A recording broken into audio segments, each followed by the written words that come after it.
5-ാം സങ്കീർത്തനം. യഹോവേ, എൻ്റെ വാക്കുകൾക്ക് ചെവി തരണമേ, എൻ്റെ ധ്യാനത്തെ ശ്രദ്ധിക്കണമേ. എൻ്റെ രാജാവും എൻ്റെ ദൈവവുമായുള്ളോവേ, എൻ്റെ സങ്കടയാചന കേൾക്കണമേ. നിന്നോടല്ലോ ഞാൻ പ്രാർത്ഥിക്കുന്നത്. യഹോവേ, രാവിലെ എൻ്റെ പ്രാർത്ഥന കേൾക്കണമേ.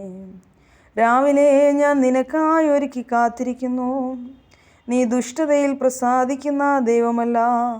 ദുഷ്ടൻ നിന്നോടുകൂടെ പാർക്കുകയില്ല. അഹങ്കാരികൾ നിന്റെ സന്നിധിയിൽ നിൽക്കുകയില്ല. നീതികേട് പ്രവർത്തിക്കുന്നവരൊക്കെയും നീ പകയ്ക്കുന്നു. ഭോഷ്ക് പറയുന്നവരെ നീ നശിപ്പിക്കും.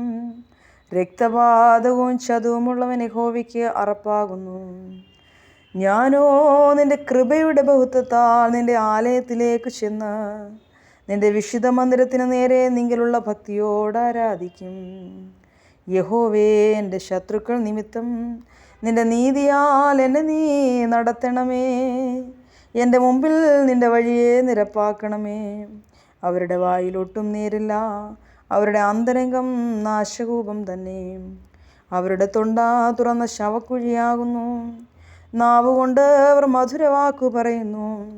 ദൈവമേ, അവരെ കുറ്റം വിധിക്കണമേ. തങ്ങളുടെ ആലോചനകളാൽ തന്നെ അവർ വീഴട്ടെ. അവരുടെ അതിക്രമങ്ങളുടെ ബഹുത്വം നിമിത്തം അവരെ തള്ളിക്കളയണമേ. നിന്നോടല്ലോ അവർ മത്സരിച്ചിരിക്കുന്നത്. എന്നാൽ നിന്നെ ശരണം പ്രാപിക്കുന്നവരെല്ലാവരും സന്തോഷിക്കും. നീ അവരെ പാലിക്കുന്നത് കൊണ്ട് അവർ എപ്പോഴും ആനന്ദിച്ചാർക്കും.